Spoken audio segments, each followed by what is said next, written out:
Olá, gente. Meu nome é Roger, sou um dos diretores do Colégio Florência, sou doutor em Educação e especialista em Educação Infantil. Hoje eu vim conversar com vocês para tentar auxiliá-los com relação a um tema que é muito, mas muito importante com relação às crianças pequenas em uma faixa etária específica, que é o tema do desfraude. Muitos pais, sobretudo os marinheiros de primeira viagem, como a gente brinca, têm dúvidas sobre esse tema e por essas dúvidas e inseguranças acabam pressionando demais os seus filhos e isso leva a uma série de consequências negativas que acabam prejudicando não só o próprio processo do desfraude, como trazendo uma série de outras questões negativas também para a vida da criança e da família como um todo.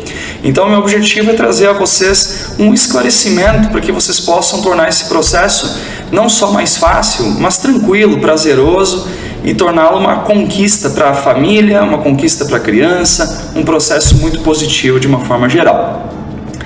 Em primeiro lugar, então, quero começar falando para vocês do que é o desfraude. Na verdade, desfraude não é só tirar as fraldas, né? Ele significa uma conquista muito importante relacionada ao controle dos esfínteres por parte dos nossos queridos filhos, das nossas crianças. Então, quando a criança consegue que esse processo funcione, que esse processo dê certo, digamos assim, isso representa uma grande conquista em termos físicos, porque é um controle essencial, não precisa nem explicar muito o porquê disso. É uma conquista em termos psicológicos, porque a criança se torna mais autônoma, com isso ela se torna uma criança com mais autoestima, e é uma criança que sente-se mais competente, porque ela conseguiu algo fundamental. Também tem um aspecto social, porque a criança também tem os seus constrangimentos. E, poxa, você imagine que constrangimento é você não controlar os seus esfínteres. Então, quando ela consegue fazer isso, é uma conquista também social muito importante. Agora, nós temos que nos perguntar, bem, então, já que é algo tão importante assim, quando é a hora de eu promover esse processo? Aí já começamos a entrar num terreno que é o terreno mais importante do nosso vídeo de hoje, porque não é a gente que deve determinar. Óbvio que nós precisaremos conduzir, auxiliar uma criança pequena, não só nesse, como em vários outros processos. Mas é a criança que determina, porque afinal de contas é o corpo dela, é a vida dela. Então, quando que é a hora em que isso acontece? Logo, a gente deve entender, como se trata de um processo humano, que não há uma hora, não há um dia específico, não há uma data, não há um momento apropriado.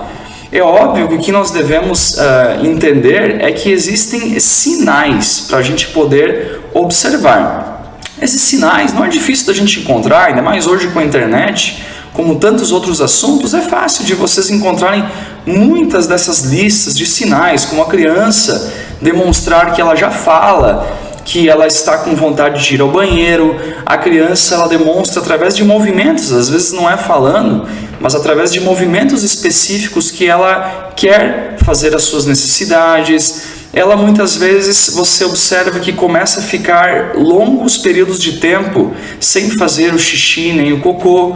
Então você começa com isso a constatar que ela está amadurecendo esse controle. Tem outros sinais também que a criança começa a demonstrar interesse por ir ao banheiro, por sentar na privada ou no suporte que você coloca para isso. Às vezes ela nem ainda tem esse interesse para de fato fazer as necessidades, fazer o xixi, fazer o cocô, mas é por um aspecto lúdico. Isso também é um sinal. Mesmo que ela ainda não faça, ela já demonstra um interesse. Você pode brincar com ela, aqui é o vaso sanitário, aqui serve para a gente fazer o xixi, serve para a gente fazer o cocô. Então tudo isso é muito bacana e você pode entender como sinais. Mas como eu dizia, essa não é a parte complexa desse tema. Agora sim nós vamos falar do que é a parte importante, complexa, não complexa porque seja difícil, mas que é o terreno em que nós costumamos nos complicar. E é esse o foco principal desse vídeo. Qual que é esse tópico então? Diz respeito a esses fatores psicológicos associados ao desfraude. Que fatores psicológicos são esses? Justamente eles partem dessa interpretação do adulto, que é ele, o adulto, a mãe, o pai ou quem seja, que vai definir o processo de desfraude. Eu ouvi dizer que é melhor no verão. Na verdade, o mês que vem eu vou estar de férias e aí então eu vou promover o processo de desfraude no meu filho. Mas e será que essa criança vai estar madura? Coincidentemente, ao mesmo tempo, no mesmo mês, a partir do dia em que você tirar suas férias? Será que no verão ela vai estar pronta e se sentindo bem e com vontade de abrir mão das fraldas, segura o suficiente para isso?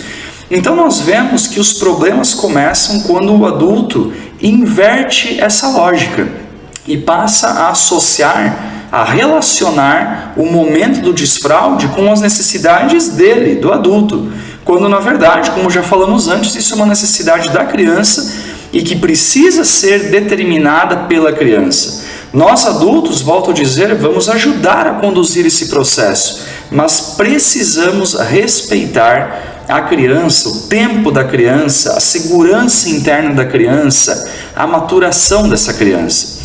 Porque, gente, se nós não fazemos isso, é aí que eu dizia que as coisas começam a ficar complexas. Por quê? Existe uma interconexão muito forte, muito importante entre os centros de regulação emocional, os nossos intestinos e os esfínteres. Vejam, por exemplo, como essa sabedoria, esse conhecimento, ele não é só de propriedade da ciência, mas ele é tão conhecido que até mesmo na sabedoria popular a gente encontra isso. Quando a gente fala, por exemplo, o fulano se borrou de medo, não é? É uma forma um pouco chula de falar, mas serve para a gente entender como esse conhecimento está presente até na cultura popular. Ou outra forma um pouco mais direta, dizendo, você já deve ter visto muitas pessoas ficarem com dor de barriga quando elas estão às vésperas de uma prova, ou quando a pessoa é um atleta ou vai competir em alguma modalidade, nas vésperas ela fica com o estômago mexido. Por quê? Interconexão entre esses centros emocionais, os intestinos e os esfínteres. Então, por que eu estou falando isso para você? Porque quando nós pressionamos essa criança, seja vamos interpretar o que é essa pressão: ansiedade, pressa, nossa, você sujou a fralda de novo, nossa, ainda não fez, nossa, filho, já está na hora de ir no banheiro, hein? Tudo isso, as crianças que são muito sensíveis, muito perceptivas, fazem essa leitura e interpretam que elas estão sendo pressionadas. E isso interfere no controle dos esfínteres que ele sequer ainda tem. Ele está justamente tentando conquistar esse controle e agora não bastasse as suas dificuldades naturais, fisiológicas e psicológicas, ele recebe uma outra dificuldade muito difícil de lidar, que é a pressão que vem por conta das pessoas que ele mais ama, minha mãe, meu pai, às vezes um outro adulto da família que com essas frases vai tentando apressar a criança ou vai tentando conduzir a criança para que ela faça o processo de controlar os esfínteres quando for mais conveniente para ele. Então, gente, o mais fundamental que nós temos aqui é não pressionar, ter calma, ter tranquilidade. Se a criança vai para a escola, que você possa conversar com os educadores, que são profissionais que trabalham em contato com vários processos, dentre eles o processo do desfraude, todos os dias, todos os meses, todos os anos. E ouçam as orientações do educador, que vai te ajudar a observar os sinais e dizer, olha, eu acho que ele ainda não está seguro, olha, ele ainda não está bem, espera um pouquinho mais. Porque vale muito a pena você esperar. Quando uma criança faz bem o processo de desfraude, não é só que ela controla os esfínteres a partir de então e dispensa as fraldas. Ela passa a se sentir mais segura, mais dona de si, mais feliz. Ela cresce por dentro também. E é isso que nós queremos. Não é só um processo prático de usava fralda até hoje e a partir de hoje deixou de usar. Não é isso. Nós queremos que essa criança tenha um processo de maturação, de educação, de aprendizagem a partir, junto com o desfraude. Então isso também é muito importante. Então observe essas questões de pressão e também o entorno psicológico. Esse é um outro fator importante que eu quero comentar com você e que se associa a esse tópico tão fundamental que eu já destaquei, que são os fatores psicológicos. Então nós podemos até classificar como um tópico seguinte aqui da nossa apresentação, do nosso entendimento, esses fatores psicológicos do ambiente ao nosso redor. Vou te dar alguns exemplos práticos.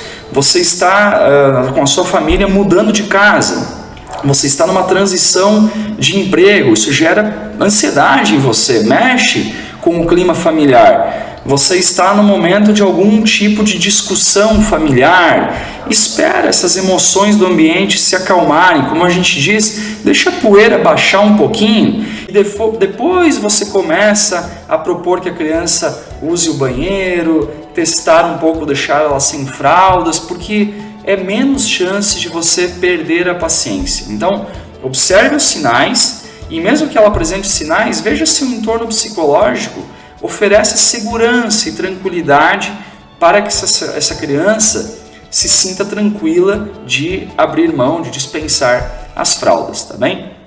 Esse é um tópico fundamental também. Um outro tópico importante é o que a gente chama de retrocessos. O que são retrocessos? Vamos direto ao ponto. A criança tirou a fralda, começou a controlar, já pede, mãe, banheiro, cocô, xixi. Você leva, ela já não está mais fazendo na calça, poxa, que maravilha, né? Muito bom. Daqui a pouco, passou uma semana, 2, voltou a fazer.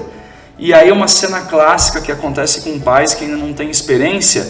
Nossa, o que eu fiz de errado? Onde foi que eu errei? Porque meu filho, que já tinha feito essa conquista, agora retrocedeu.